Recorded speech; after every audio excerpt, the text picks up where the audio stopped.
Hi, it's Nicole at the Pearl Review. How are you? Today I'm happy to discuss with you my thoughts on Rebecca Solnit's new book, Recollections of My Nonexistence. Rebecca Solnit is one of my favorite authors, even though I've only read a few of her books. She's carved out a special place in my heart. Though this book is a memoir, I do recommend it to people who are not familiar with her. There's a lot of themes and historical events and thought-provoking ideas that she includes in the book. Solnit has penned 25 books and gained millennial visibility after her publishing the relatable essay and later book, Men Explain Things to Me. She writes essayistic nonfiction, and I cherish her books A Field Guide to Getting Lost and The Faraway Nearby. Rebecca Solnit has been talked about a lot in recent years, but many pieces written about her fail to capture what I find personally magical about her.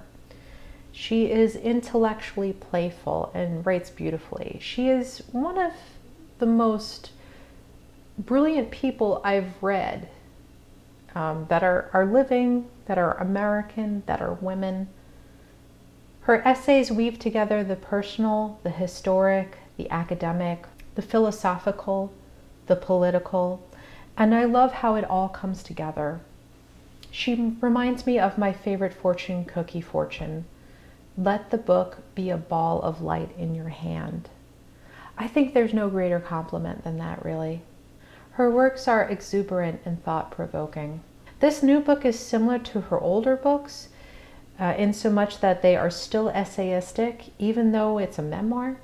She talks about her own life and then ties in many larger themes, including gentrification, feminism, readership, writing, environmentalism, indigenous rights, the Beat Generation, the AIDS epidemic, and really, when I mean the AIDS epidemic, she lived in San Francisco and she had many close friends that were gay. And so she experienced gay culture of the late 70s and the 80s in San Francisco. Solnit is generous even in her memoir in giving us so many topics and food for thought. This is not just about her. Her descriptions of San Francisco in the 80s, the gay and punk communities, the black neighborhood she lived in, her criticism of the Beat Generation and amusing encounters with people like William S. Burroughs and Lawrence Ferlinghetti is worth the price of admission. In this book really reminds me of Just Kids by Patti Smith, another book that is, I think, really beautiful even if you're not familiar with Patti Smith. It's something where you just have this poetic, historical account of a place and a person's experience in that place. I love to listen to her narrate her books. If you are a fan of David Sedaris, if you've ever heard him read, I think he's the only rival to her in that I've experienced, that I've listened to. Listening to the author, I think, gives you a deep sense of her love of her thinking things out, her love of knowledge, and of asking good questions. She often sounds like she's just realized what she is saying, and there's a sense of joy and wonder about that. The following clip taken from the book is one great example. In journalism school, I learned to write straightforward reports, though my first teacher there resented my inability to write the flat prose that was often taken for journalistic objectivity, which even then I saw as a masculine voice. I could keep opinions at bay if I tried hard, but not adjectives. The television show Dragnet, which was old even then, opened every episode with a hard-boiled man's voice, flatly declaiming, "The story you are about to see is true. The names have been changed to protect the innocent." It was like the prose of Ernest Hemingway, which my first college English professor had insisted was the pinnacle of good writing. That stripped back, clipped, terse language that was also about masculinity and its parsimonious words packed in silences. It was a voice policing many things and leaving a lot unsaid, in the same way the ironic poses favored by my family did.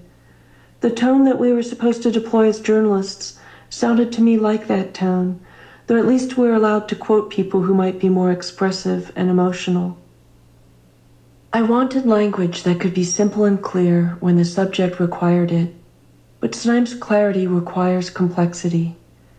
I believe in the irreducible and in invocation and evocation, and I am fond of sentences less like superhighways than winding paths, with occasional scenic detour or pause to take in the view, since a footpath can traverse steep and twisting terrain that a paved road cannot.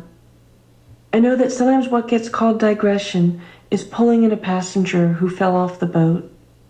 Solnit also spends a lot of time on feminism and violence against women. It's a major topic that she writes about. She's been criticized for not going past the anecdotal and not having anything new to say. I'm not an authority on feminism. I'm not well read in it, but I like what she says and how she says it. And honestly, I've been through a lot of shit, and I've known a lot of people who have been too. And a lot of things that she has to say is universal or just deeply, deeply empathetic to other women's experiences. And I would say even if you're not a woman, or you hear the word feminism and you're kind of turned off, in terms of checking this book out, it's really important. There's a lot of things that are terrible that she talks about that still happen and still happen to everyone, no matter who you are. I'll just leave it at that. I deeply identify with her experience, and she clearly writes these passages in a way that's meant for many other readers to do so.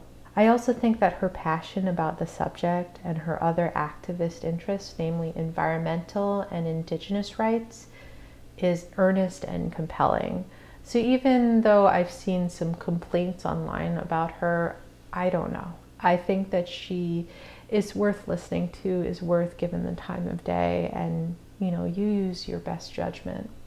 I really enjoyed this book and would recommend it to anyone who is fond of Patti Smith's Just Kids, George Orwell's nonfiction, Susan Sontag, and definitely Joan Didion. If you like Joan Didion, if you like good essays, this is one of our greatest American authors in terms of essays. Though a field guide to getting lost would be, in my opinion, the best introduction to Rebecca Solnit, this is also a great place to start, and I'm sure that many people will be having conversations about this book soon.